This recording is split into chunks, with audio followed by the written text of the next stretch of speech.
Hello everyone, I'm Chelsea. Today I'm using Turrella to show how a valley shaped by water and country gradually lost and is now trying to regain its breathing space. So I will tell this story through 4 short acts: how the valley lost its breath, how water still shaped hidden boundaries, and how people settle along those lines, and how we might design a shared breath for both country and the city. First, let's begin with the valley's core issue is frozen boundaries. So Turrella sits at the moment where Wulai Creek widens into a floodplain. Here, water, slopes, and urban development collide. You can see 3 competing conditions on this map: the riparian corridor, the raised rail embankment, and the industrial lowland. Together, they compress a valley that should be breathing. Historically, this valley was continuous. Creek, floodplain, slope, a system moving with the country's rhythm. The 80-20s to 90-30s brought soft, adaptable garden edges, but from the 1930s to the 1970s, rail, filling, and hard boundaries fixed the valley's edges and shrunk its capacity. Restoration after the 1980s brought small pockets of breathing room back, but the hidden legacy still limits how the valley can expand and contract. And now, when we return to Turrella, we can see how those hidden boundaries appear in the very first view. The creek is still here, but it is no longer what appears first. As the valley tightens, these hard edges pushing from both sides. First, the rail embankment fixes the northern edge like a solid wall. Second, industrial land extends deep into the floodplain. Third, road and pedestrian bridges cross directly over the creek.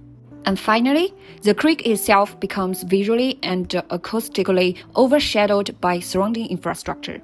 To understand how this valley breathes, I read Turrella through 2 lenses.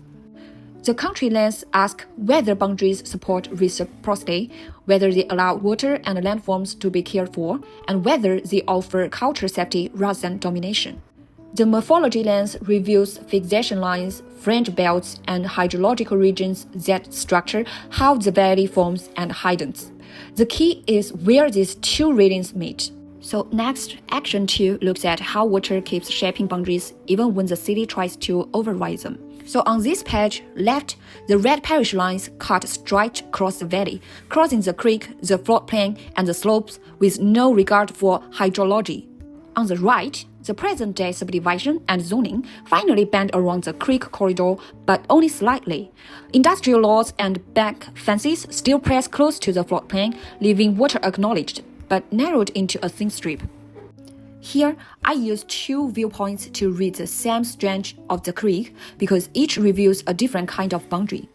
From the ground, the bank meets the reserve with a soft, permeable edge, stones, soil, and vegetation forming a line where water can still breathe. But from above, the same place tightens into a narrow canal, squeezed between the reserve on one side and industrial heartland on the other. From the contour map, we can see clear elevation changes across the valley. At each of 6 points, the ground conditions match the topography. Areas of water soil, small dips, slope breaks, seepage plants, and harder engineered surface near the rail. Together, these show where water still influences the land, even though the valley has been heavily engineered. In Turrella, the valley still reads through hydrology. The flowing water, moisture soil, shared banks, and gentle transition slopes, but directly opposite, the industrial platforms, fences, bridges, and embankments break its pattern. The video shows both forces at once, where country continues to guide the land and where the city interrupts it. And these traces guide the next part of the story, how people occupy the hydrological valley. From the section and land use map, we can see 3 clear settlement zones shaped by hydrological gradient. On the ridges, housing consistently occupies the highest and driest land.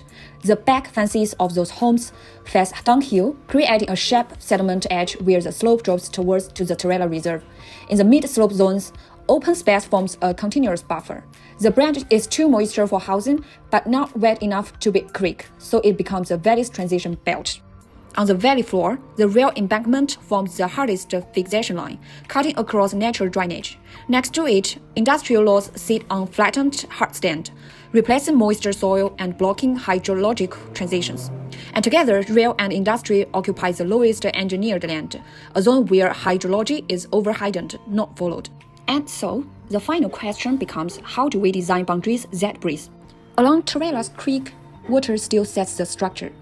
In the large banks, the narrowing canals, and the moisture soil around the reserve, but the rail lines, stormwater pipes, and industrial hardstand interrupt these flows, pushing countries' bracing edge into tight, engineered boundaries. However, the soft banks, riparian plants, and shaded wet ground show where country still speaks. For the valley to breathe again, the city needs to care for those edges, respect water's pathways, and design boundaries that works with country, not against it. Thanks for listening. Bye.